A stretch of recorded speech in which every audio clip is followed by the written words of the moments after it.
Bismillah, Assalamualaikum. Terima kasih buat teman-teman yang sudah sejauh ini menyimak Alas Sewu Lelembut di Fakta Sejarah. Ini dia bagian ke-10. Semoga terhibur.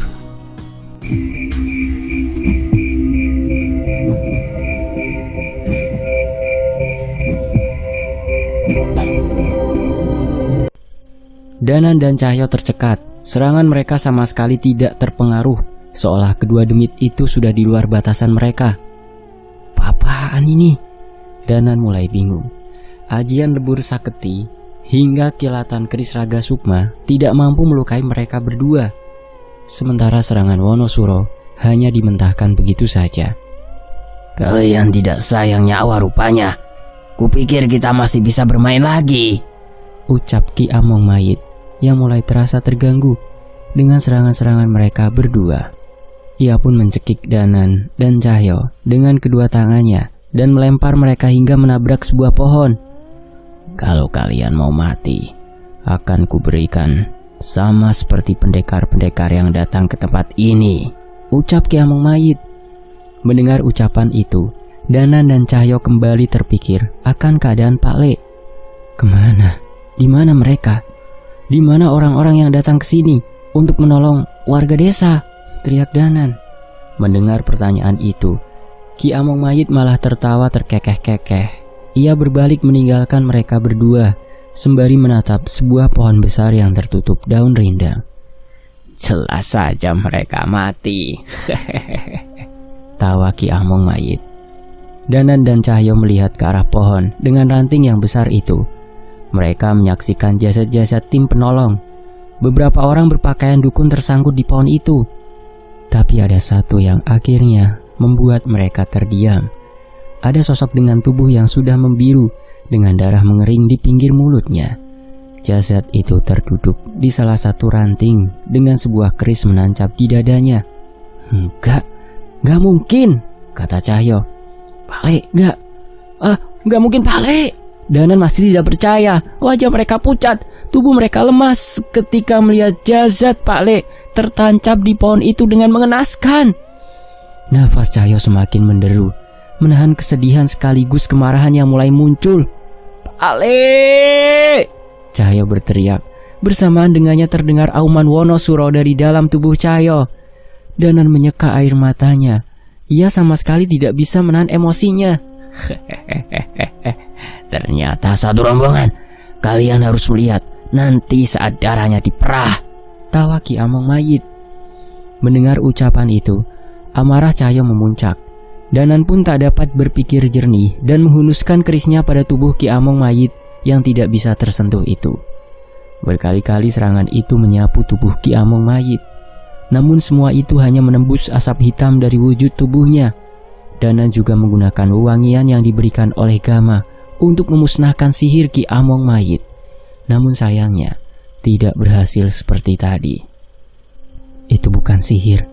Itu adalah tubuh asli Ki Among Mayit, sehingga wewangian pemberian Gama tidak bekerja padanya. Sementara itu Cahyo menyusul dengan menghajar Ki Among Mayit. Namun pukulannya menembus dan menggetarkan tanah. Apa yang kalian lakukan pada Pak Le? Teriak Cahyo sembari mengamuk. Ki Among Mayit menangkap Cahyo dan melemparkannya hingga menabrak sebuah rumah. Cahyo segera berdiri dan melompat menghancurkan rumah tersebut dan kembali menyerang. Rumah-rumah di desa itu menjadi sasaran amukan mereka berdua. Beberapa kali mereka dilontarkan, tapi mereka terus mencari cara untuk membalaskan perbuatan mereka pada Pak Le. Nafas Danan semakin menderu. Kilatan-kilatan keris Raga Sukma melesat, mengitari desa, mengincar lawannya itu. Ki Among Mayit, tinggalkan mereka. Biarkan demit alas itu yang membunuh mereka, perintah demit yang membawa keris merah itu. Ki Among Mayit terlihat kecewa dengan perintah itu. Ia pun mundur kembali melangkah masuk ke dalam hutan. Sementara sekali lagi, ular-ular terjatuh dari langit, menghujani Danan dan Cahyo. Danan dan Cahyo yang tengah termakan emosi pun membantai ular-ular yang mendekat padanya.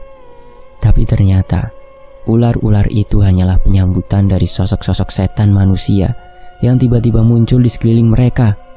Brengsek, pengecut, hadapi kami kalau berani, teriak Cahyo.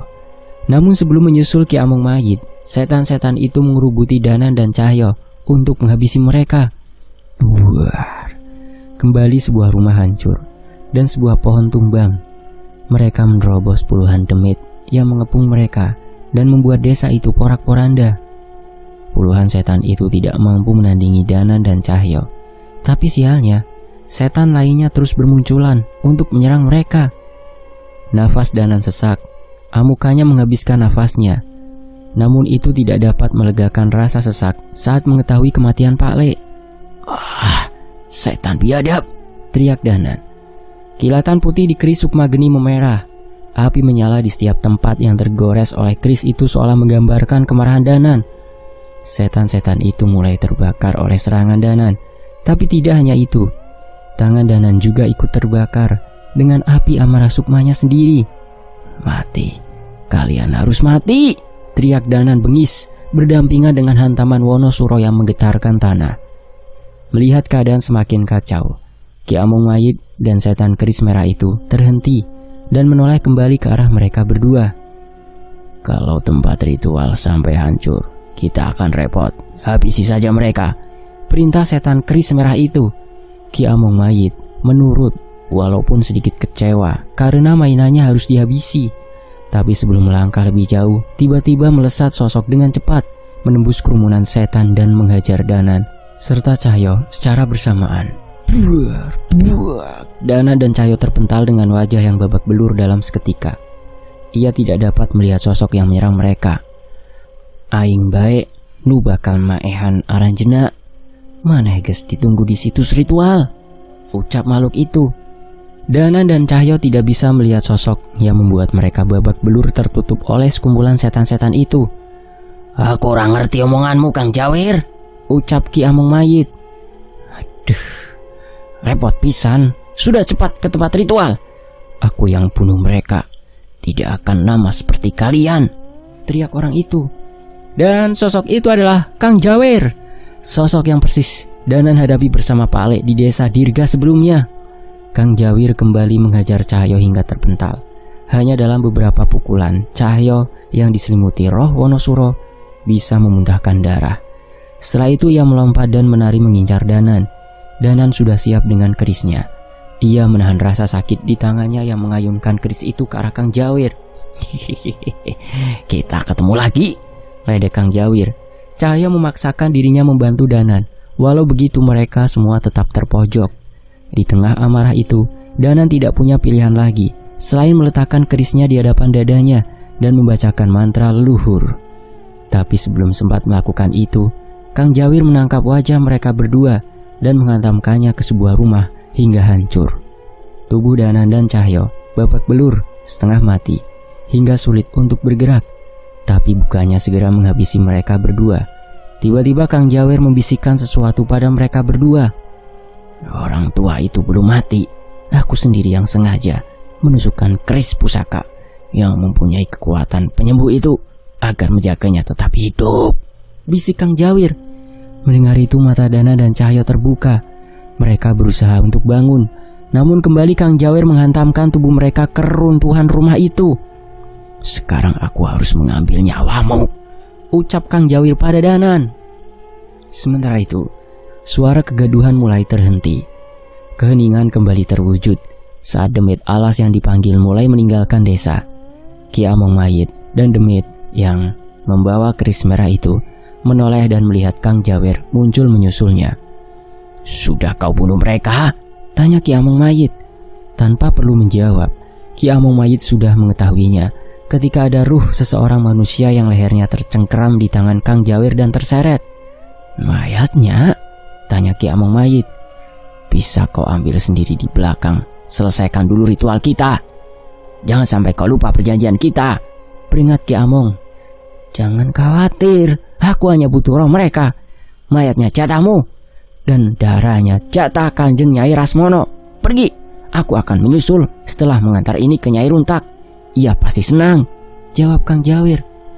Mendengar jawaban Kang Jawir, mereka berdua merasa tenang dan mempercepat langkah mereka untuk masuk ke dalam alas wetan. Beberapa lama Kang Jawer terdiam di tempat itu sampai tidak merasakan keberadaan kedua dedemit itu lagi. Dua tubuh manusia terbaring tak berdaya di sebuah gubuk yang jauh dari hutan. Seorang perempuan tua dengan matanya yang buta mencoba membasuh luka di tubuh orang-orang itu semampunya. Roh Danan kembali menemui raganya setelah memastikan keadaan Pak Lek di desa. Kenapa? Kenapa kau menyelamatkan Pak Lek dan kami? Tanya Danan pada Kang Jawer yang sedang asyik merias wajahnya dengan bedak tebal berwarna putih. Kang Jawer tidak memperdulikan pertanyaan Danan dan tetap asik dengan kesibukannya. Mengetahui Kang Jawer enggan menjawab, Danan pun masuk ke dalam gubuk tempat di mana tubuh mereka dibaringkan. Itu kemauan Nyai Runtak. Aing ngelakuin supaya Nyai Runtak senang, ucapnya tanpa menoleh pada Danan sedikit pun. Danan pun masuk melihat kondisi mengenaskan dari tubuhnya. Dan Danan yang tengah dalam kondisi terkapar tak berdaya. Ia tidak bisa berharap pengobatan yang mujarab dari seorang dukun buta di sana. Jangan kembali dulu ke tubuhmu. Saya tidak yakin kau akan kuat menahan rasa sakit dari semua luka ini, ucapnya Nyai Runtak. Mendengar itu, Danan pun hanya berdiri terpaku di hadapan kedua raga itu, seperti sosok hantu penasaran yang tengah mengawasi. Kang Jawer bilang, Nyai Runtak yang memintanya menolong kami? Tanya Danan. Nyai Runtak mengangguk, tapi sepertinya ia enggan untuk berbicara banyak. Kenapa? Tanya Danan. Sebenarnya Danan sudah curiga sejak mereka berdua menyerang desa Dirga. Ia merasa bahwa Nyai Runtak sengaja untuk tidak membuatnya tertidur karena ilmunya. Kalian akan tahu bila kalian bisa bertahan hidup setelah ini, ucapnya. Danan menanyakan keadaan Cahyo yang tak sadarkan diri. Berbeda dengan dirinya yang bisa melakukan ilmu Rogo Sukmo, ia tidak mengerti apa yang terjadi dengan Cahyo dengan luka sebanyak itu. Luka temanmu tidak sebanyak yang ada di tubuhmu. Kekuatan roh kera yang merasukinya membuat ia bertahan. Tapi entah kapan ia bisa tersadar, ucap Nyai Runtak. Danan pun meringkuk di ujung ruangan meratapi kekalahan mereka. Setelah berhasil melawan Gandara Barua, mereka pikir mereka akan mampu menangani masalah di tempat ini. Namun kenyataan yang terjadi adalah sebaliknya. Kini mereka seperti jasad mati yang tidak bisa berbuat apapun. Tokecang, Tokecang. Tidak seperti nyanyian yang Danan dengar di desa Dirga. Danan merasa ada perasaan gelisah dari lagu yang digumamkan Kang Jawer. Kalian ini sebenarnya di pihak siapa? Tanya Danan yang bingung dengan pasangan aneh itu. Kang Jawer merubah posisi duduknya, namun masih tetap menatap kosong ke arah hutan. Anu aing, saya di pihak Nyai Runtak, ucapnya. Danan menoleh ke arah Nyai Runtak yang masih duduk termenung tanpa bisa terbaca apa yang ia pikirkan dari matanya yang tak menggambarkan apapun itu. Saya sendiri tidak tahu, tapi setidaknya kalian tahu kalian di pihak mana, ucap Nyai Runtak. Jelas mereka berada di pihak manusia yang harus menghentikan setan-setan itu. Tapi Danan merasa sudah kalah. Bahkan bila ia berhasil memanggil Nyi Sendang Rangu, ia pun masih merasa belum bisa mengalahkan mereka. Percuma, kami sudah kalah, ucap Danan. Wajah Nyai Runtak mencoba menebak posisi Danan dari suaranya. Kalah? Kalau itu kami sudah mengalami ratusan kali. Tapi kami baru memutuskan kalau kami kalah hanya saat kami memutuskan untuk menyerah, ucap Nyai Runtak. Danan merenung sejenak. Sesaat ia merasa ucapan Nyai Runtak ada benarnya. Mereka baru benar-benar kalah saat mereka memutuskan untuk berhenti berjuang. Ia pun teringat keberadaan orang-orang yang membantu mereka selama ini. Kang Jawer, ritual apa yang mereka lakukan? Bagaimana cara menghentikannya? Tanya Danan yang mulai mendapatkan semangatnya. Sudah sadar rupanya. Ritual Panggon Demit. Ritual itu berguna untuk melepaskan batas alam alas wetan dengan alam manusia. Bila itu terjadi, Tuan kami, iblis alas wetan akan bangkit dan makhluk halus di alas wetan bisa pergi sesuka mereka. Jelas Kang Jawer. Danan kembali gemetar saat mengetahui ada sosok yang lebih mengerikan dari setan-setan yang mereka lawan tadi. Apalagi, masih mau merenung, nunggu mati, atau mau cari cara ngelawan mereka? Bentak Kang Jawir. Danan mengerti maksud kedua orang ini. Mereka jelas berharap Danan dan Cahyo dapat mengalahkan sekutunya yang akan melakukan ritual Panggon Demit. Tapi apa motivasi mereka? Dan apa mereka bisa dipercaya? Dengan kondisi seperti itu, Danan memutuskan menitipkan tubuhnya dan Cahyo pada Nyai Rungkat. Sementara ruhnya akan mencari bantuan dari orang-orang yang mungkin memiliki kapasitas untuk permasalahan ini. Orang-orang atau sosok yang bisa menghadapi setan-setan tadi dan makhluk yang mungkin akan muncul setelah ritual mereka. Roh Danan pun melayang ke langit malam yang luas, mencari segala kemungkinan yang bisa ia temukan untuk menghentikan tragedi ini. Semua itu akan memastikan pertarungan akhir yang akan mereka hadapi di Alas Wetan. Sementara itu, di desa Kandimaya, Naya terbangun di tengah malamnya. Perasaan berkecamuk muncul dari mimpinya yang seolah begitu nyata. Danan, Naya sangat sulit menyangkal firasatnya sebagai seorang wanita. Ia merasakan hal yang mengerikan terjadi pada Danan. Tapi, bukan itu saja yang membuatnya terbangun. Ada mimpi yang terjadi selama berulang kali yang membuatnya gelisah. Tapi kali ini, ia memutuskan untuk menceritakan mimpinya pada Nyai Kirana, ibu Danan. Bukan tanpa alasan, tapi mimpinya berhubungan dengan tempat di mana ayah Danan dimakamkan, Bukit Batu. Bu, saya dihantui sosok penunggu Bukit Batu. Seolah saya dipanggil untuk sana, cerita Naya. Nyai Kirana mendengarkan cerita Naya baik-baik, sembari mencoba mengerti kegelisahan Naya akan Danan. Sepertinya hal serupa juga dirasakan oleh Nyai Kirana. Beruntung kamu merasakan ini sekarang, Naya, ucap Nyai Kirana. Kok kenapa beruntung, Bu? Hal terberat menjadi pasangan seorang seperti Danan atau ayahnya adalah terus yakin bahwa mereka akan baik-baik saja.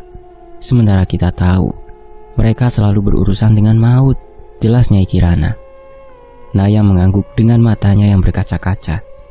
Ia terus melihat telepon genggamnya, berharap ada pesan balasan dari Danan. Biar Danan berusaha dengan perjuangannya sendiri. Sebaiknya kamu juga harus berjuang dengan masalah dengan mimpimu itu, Naya, lanjut Nyai Kirana. Naya setuju dengan perkataan Nyai Kirana. Ia pun memutuskan untuk naik ke Bukit Batu, tempat di mana ayah Danan dimakamkan. Nyai Kirana ikut menemani Naya sekaligus menjenguk kuburan suaminya itu. Siang itu, mereka menghabiskan waktu di Bukit Batu sembari nyekar makam ayah Danan. Mereka membersihkan sekitar makam sekaligus mengirim doa. Naya membawakan beberapa makanan untuk mereka nikmati di sana sembari menatap desa dari ketinggian. Namun, Naya masih tetap pada tujuannya mencari tahu tentang sosok yang hadir di mimpinya. Butolireng sudah tiada. Apa mungkin masih ada penunggu lain di bukit ini ya, Bu? Tanya Naya. Nyai Kirana menghela nafas, mencoba mencari jawaban terbaik untuk ia ucapkan.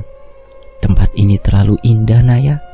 Seharusnya banyak sosok yang ingin menunggui Bukit Batu ini, balas Nyai Kirana. Dari ucapan Nyai Kirana, Naya mengambil kesimpulan bahwa mungkin ada sosok lain yang sudah mengambil peran Butolireng. Sayangnya, sampai matahari hampir tenggelam, mereka tidak menemukan petunjuk apapun. Ya sudah, Bu, kita turun saja. Mungkin Naya hanya terlalu khawatir sampai ke bawah mimpi, kata Naya.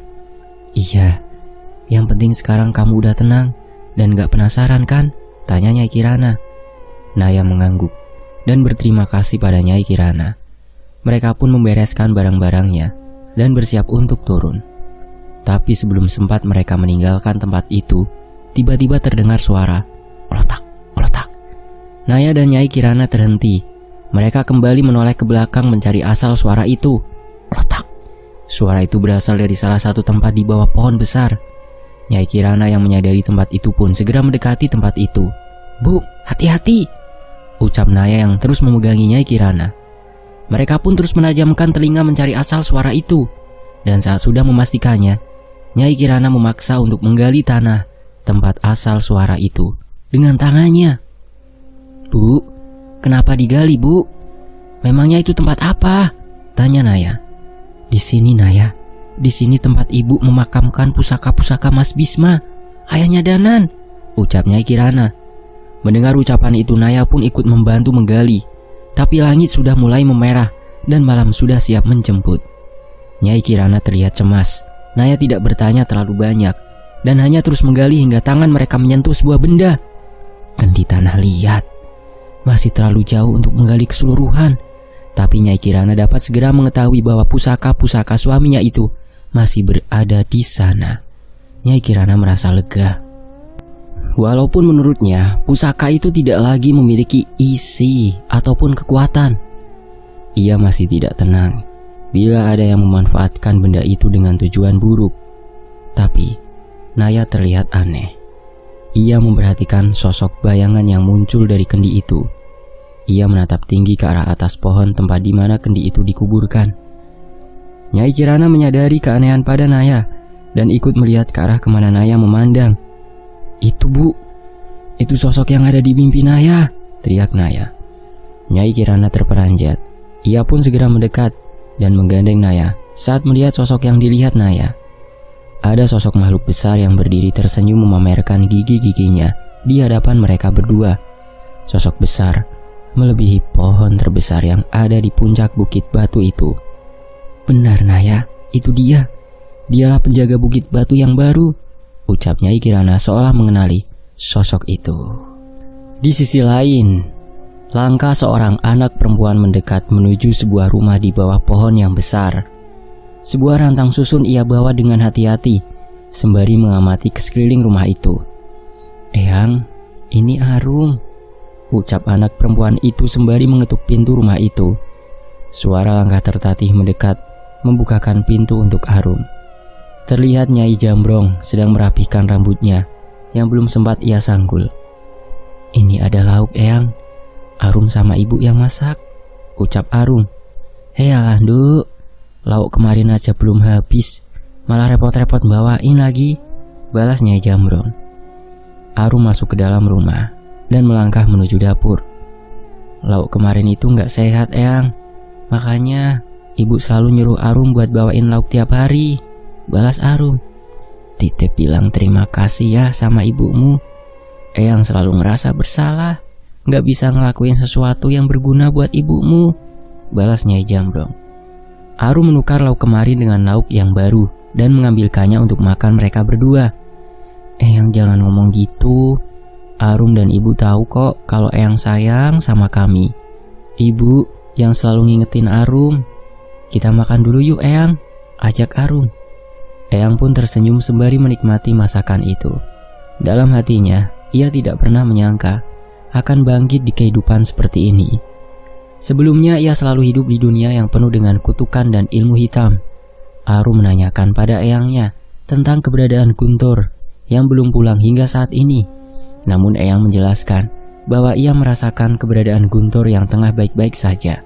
Hanya saja, sepertinya Guntur harus sedikit lebih lama di desa Dirga. Saat mereka selesai makan, samar-samar Nyai Jambrong merasakan keberadaan sosok seseorang di luar jendela. Ia pun meninggalkan tempat duduknya dan mendekati jendela untuk mencari keberadaan orang tersebut. Arum, iya Eyang, bantu Eyang membereskan barang-barang Eyang ya. Arum pun bingung dan menghampiri Nyai Jambrong yang tengah memperhatikan sosok di luar jendela. Sepertinya Eyang belum diizinkan untuk mati, ucapnya sembari menatap sesosok roh, seorang pemuda yang menggenggam sebuah keris pusaka. Jelas dari wajahnya memancarkan bahwa saat ini sosok itu tengah membutuhkan pertolongan. Sementara itu, di desa Dirga, suara yang berkokok baru saja berhenti menyambut datangnya matahari terbit. Tapi saat itu, Dirga tidak melihat keberadaan Guntur yang sebelumnya juga tidur di kamarnya. Ia pun keluar dan mendapati Guntur tengah menggantungkan kedua kakinya pada sebuah batang ranting di pohon belakang, sembari beberapa kali mengangkat tubuhnya. Emang harus ya kamu latihan sebagi ini? Tanya Dirga. Guntur yang menyadari kedatangan Dirga segera meninggalkan latihannya. Ia menghampiri Dirga sembari mengelap keringatnya. Kata Eyang, kalau latihan bisa diselesaikan saat subuh, pagi dan siangnya kita bisa beraktivitas dengan tenang, ucap Guntur yang tengah mengatur nafasnya. Bener juga sih, tapi butuh niat yang hebat untuk ngelakuin itu. Aku aja ngerasa belum tentu sanggup, balas Dirga. Manusia ini gak dilahirkan setara, Dirga. Kadang ada yang harus berjuang ratusan kali lebih keras untuk bisa melangkah di jalan yang sama, balas Guntur. Mendengar ucapan itu, Dirga semakin kagum dengan Guntur. Ia sama sekali tidak mengeluh pada takdirnya dan mensyukuri apa yang ia miliki. Hebat kamu. Orang biasa pasti akan lebih menuntut bahwa Tuhan tidak adil dibanding berusaha seperti kamu, ucap Dirga. Setelah membasuh wajah dan tubuhnya dengan air, ia pun menepuk pundak Dirga dan duduk di sampingnya. Gak mungkin Dirga, gak mungkin aku mengatakan Tuhan tidak adil setelah Dia menciptakan Arum untukku, jawab Guntur sambil tersenyum membayangkan Arum di desa. Mendengar jawaban Guntur, wajah Dirga semakin sumringah dan bersiap meledek Guntur. Tapi ia menahannya karena ia tahu ledekan itu tidak mempan padanya, yang memang benar-benar membanggakan Arum temannya sejak kecil itu. Di tengah perbincangan mereka, seketika angin pun berhembus dengan kencang. Di antara cahaya matahari yang terbit itu, samar-samar mereka melihat sesosok orang yang tengah mendekat kepada mereka. Cahaya matahari itu menghalangi penglihatan mereka untuk mencari tahu siapa orang itu. Namun tak lama tangan Jagat menepuk kedua anak itu. "Yuk, siap-siap," ucap Mas Jagat. Kedua anak itu bingung dengan kemunculan dan ajakan Jagat yang sangat tiba-tiba. "Kemana?" tanya Dirga. Mas Jagat melemparkan dagunya ke arah sosok yang mendekat tadi. Itu adalah sosok pemuda yang tengah menggenggam keris di tangannya. Kalau sudah seperti ini, artinya mereka benar-benar membutuhkan kita, ucap Jagat. Saat berhasil mengenali sosok itu, mereka berdua pun bergegas mengemasi barang-barang mereka dan bersiap menaiki mobil Mas Jagat untuk menyusul sosok itu. Di sisi lain, di desa Lembah Keramat, sebuah buku tua terbuka selembar demi selembar. Ada berbagai gambaran benda-benda pusaka dan berbagai mantra yang menyatu dengan gambaran pusaka tersebut. Lembah Keramat sempat bergetar. Sebuah cahaya sempat memancar dari tempat yang tidak pernah Mbah Jiwo datangi. Jelas saja kejadian itu membuatnya begitu cemas. Setan, lari! Samar-samar Mbah Jiwo mendengar suara warga desa yang berlari, seolah baru saja melihat sosok yang mengerikan. Bila itu warga desa, seharusnya mereka sudah terbiasa melihat sosok yang terkadang nampak di halaman rumah Mbah Jiwo. Ia menangkap bahwa ini adalah sosok yang berbeda. Mbah Jiwo segera meletakkan bukunya dan menuju tempat di mana teriakan itu terdengar. Dalam sekejap, terjawab sudah penyebab teriakan orang yang lari tunggang langgang tadi. Berbagai dedemit muncul berbondong-bondong dari arah Lembah Keramat. Mereka adalah roh penasaran dari manusia yang terjebak di tempat itu. Tapi apa yang memancing mereka untuk meninggalkan tempat itu dan pergi ke desa? Mbah Jiwo hendak mengambil pusakanya untuk menghadapi mereka. Namun dari kejauhan, ia melihat sosok roh yang melayang yang membuat setan-setan itu gentar. Lantunan doa tak henti terucap dari roh itu. Sebuah keris tergenggam di tangannya yang sudah jelas akan ia gunakan bila mungkin doanya tidak mampu menenangkan mereka. Tapi sebelum itu terjadi, suara geraman terdengar dari arah lembah bersama kemunculan bayangan berbentuk makhluk berkepala kerbau. Sontak, setan-setan itu pun gentar dan memilih kembali ke alamnya. Mbah Jiwo yang melihat kejadian itu segera menyadari maksud keberadaan roh itu mendatangi desanya. Saat kembali ke rumah, ia melihat sosok roh berkepala kerbau tadi sudah menantinya di halaman. Di ruangan pusakanya, Mbah Jiwo membuka sebuah peti kayu yang ia tanam di bawah ruangan itu. Ada sebuah kotak pusaka yang ia keluarkan dari dalamnya. Tidak kusangka pusaka ini akan kugunakan secepat ini, gumam Mbah Jiwo. Ia pun bergegas membereskan barang bawaannya dan meninggalkan sebuah rumah yang dijaga oleh sosok-sosok yang pernah menghuni Lembah Keramat. Sementara itu di sisi lain, di gubuk di tengah hutan, suara deru mesin mobil mengerang begitu keras, menggerakkan mobil Jagat secepat mungkin menuju sebuah tempat yang ditunjukkan kepadanya. Rasa khawatir di dalam dirinya mendorongnya untuk segera sampai ke tempat terpencil itu. Astaga Mas Jagat, istighfar Mas, teriak Dirga yang ketakutan sembari memegangi handle di samping atas jendela. Iya Mas, Eling Mas, aku belum nikahin Arum, teriak Guntur yang nyalinya ciut seketika. Sabar, ini darurat, balas Jagat yang bukannya melambatkan mobilnya, malah semakin menekan pedal gasnya. Memang, dalam waktu setengah hari, mereka sudah memasuki Jawa Timur dan berhasil sampai di dekat tujuan mereka saat langit masih terang. Namun usaha tersebut harus ditebus dengan Guntur dan Dirga yang memaksa untuk turun dan memuntahkan isi perut mereka. Ya, jadi cowok kok lemah, begitu aja udah mabok, ledek Jagat. Asem, ayo ke desaku Mas, tak ajak balapan sapi, balas Guntur. Jagat hanya menggeleng menertawakan mereka berdua. Setelah menunggu sesaat dan menyeduh teh hangat dari termos yang dibawakan emak Dirga, mereka pun melanjutkan perjalanan. Baru beberapa menit memasuki jalur hutan, tiba-tiba mereka terhenti oleh sosok yang menari-nari di tengah jalan. Beberapa kali Jagat memberi kode dengan lampu ataupun klakson. Orang itu tetap tidak mau menyingkir. Tokecang, tokecang. Bersambung. Nantikan bagian berikutnya hanya di Fakta Sejarah. Terima kasih semuanya, saya pamit. Wassalamualaikum warahmatullahi wabarakatuh.